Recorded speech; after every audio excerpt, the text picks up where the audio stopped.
Ahead on DC News Now, a drought watch in effect across the region. We're live with the changes you're being asked to make. After a dry weekend, showers and storms are back on tap. We'll let you know who is most likely to get some rainfall. Virginia's state-run liquor stores overrun by thieves, how much money businesses have lost this year, and whether something's being done about it. The future of DC's Union Station is now in the hands of Amtrak. How the takeover could affect riders in the short and long run. And later, nonprofits do some work that businesses just aren't really appropriate or lined up to do. A local woman who's making it her mission to keep nonprofits afloat. You'll get to meet her in this week's DMV Doer. You're watching the station covering all of the DMV. This is DC News Now. Good afternoon, and thank you for joining us for the new DC News Now at 4. I'm Mark Hall. Meteorologist Damon Matson joining us now with the latest check on our forecast on this Monday afternoon. Damon?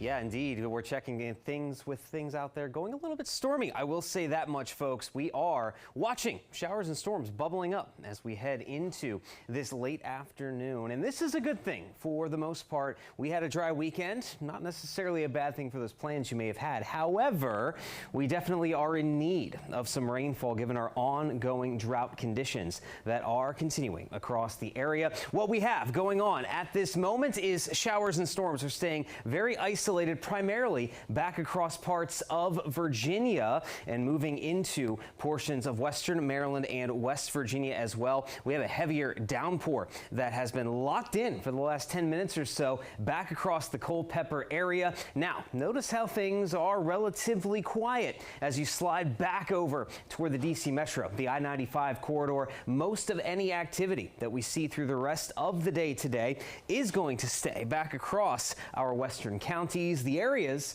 that need it most in terms of that rainfall to help with the ongoing severe droughts. Now, looking out into the rest of the evening, however, it does appear that this activity is going to be extremely isolated. So yes, some folks will be getting some much needed rainfall, while others are not going to get as much out there. So folks, going through the rest of your evening here, we are going to see those showers and storms continuing out across parts of the Shenandoah Valley, the Allegheny fronts, as we go through the late afternoon, 5, 6, 7 p.m., even into the evening there. By 8 to 9 o'clock, we could be seeing things start to dry back out. But there is likely more rainfall on the way for our Tuesday. We'll talk about that next round of incoming soggy weather coming up here in just a bit. Now a drought watch is in effect for nearly 6 million people across the metro area. Yeah, it's really one step away from a drought warning.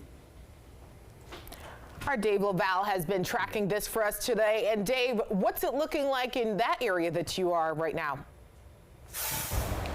Well, good afternoon to you, Annalisa. Mark can tell you it is hot, it is dry, and that's what we don't want right now. We can tell you the last time that we had this type of drought watch occurred in 2010. We want to stress there is no reason to panic, but agencies do want you to conserve water where you can until we get some much needed steady rainfall to replenish all those supplies. Fresh water levels in the Potomac River are below where they should normally be at this time of year. That's the reason for the drought watch. As we said earlier, there is an adequate supply of water in the Potomac River and backup reservoirs. But if there's not relief soon, we could go under a drought warning, which could see mandatory water restrictions put in place. Mike Nardolilli heads the Interstate Commission on the Potomac River Basin. His agency helped issue the drought watch. The last 2 months have been extremely dry in the Potomac River Basin. We only got about half the precipitation we usually get. Even though we had a very wet spring, the basin dried up really quick. Some of the recommendations during this drought watch include reduce your shower length to under 5 minutes. Also, turn off water when you brush your teeth and wash full loads of dishes and clothes. We should also tell you a state of emergency currently exists for all of West Virginia due to this drought. We're live in Rockville, Maryland. Dave Laval, DC News Now. Thanks so much. Well, this just in, a Maryland teen has now been sentenced to life in prison with all but 35 years suspended in connection to a deadly shooting at the Wheaton Metro station last May. Now, video showing a fight between two groups of strangers spilling down the escalator. Officials say 17-year-old Emmanuel Simmons shot Tennyson Leslie Jr. in the back of the head on the Metro platform as Leslie and his group were running away. The state is recommending that Simmons serves time in a youth offenders program while behind bars. Well, new today, charges have been filed against a deputy Commonwealth's attorney. Loudoun County's Matthew Lowry is accused of operating a motor vehicle while under the influence of alcohol. Loudoun County officials tell us that he refused a breath test, and we're working to learn more. Stay with DC News Now for updates.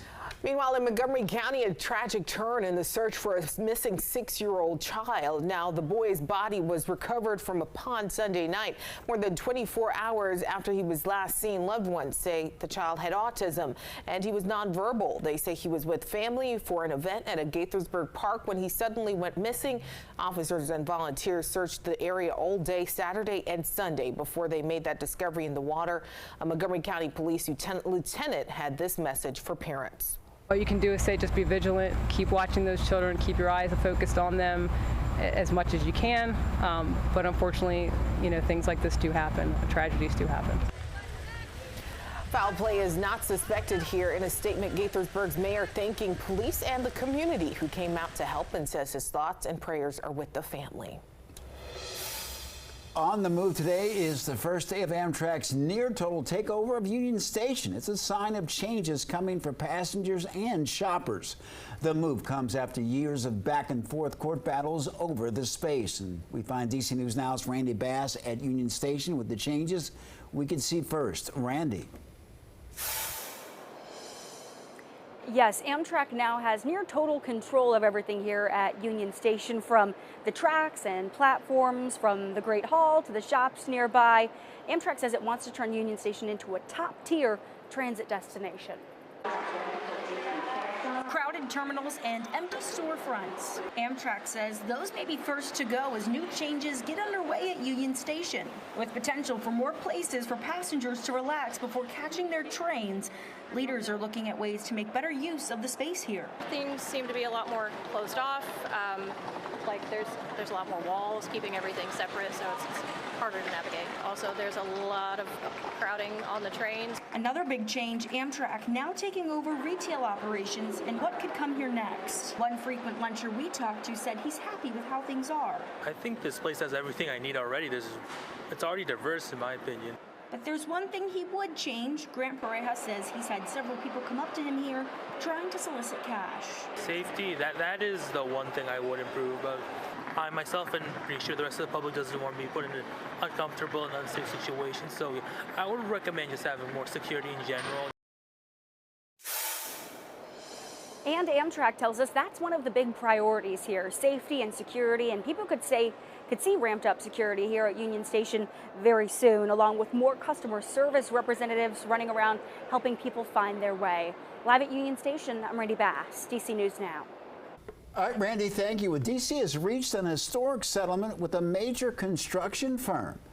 Power Design, which oversees more than 200 projects in the D.C. area, will pay nearly $4 million. The firm is accused of cheating hundreds of construction workers by illegally classifying them as contractors instead of employees. The firm will also overhaul its labor practices as part of the settlement.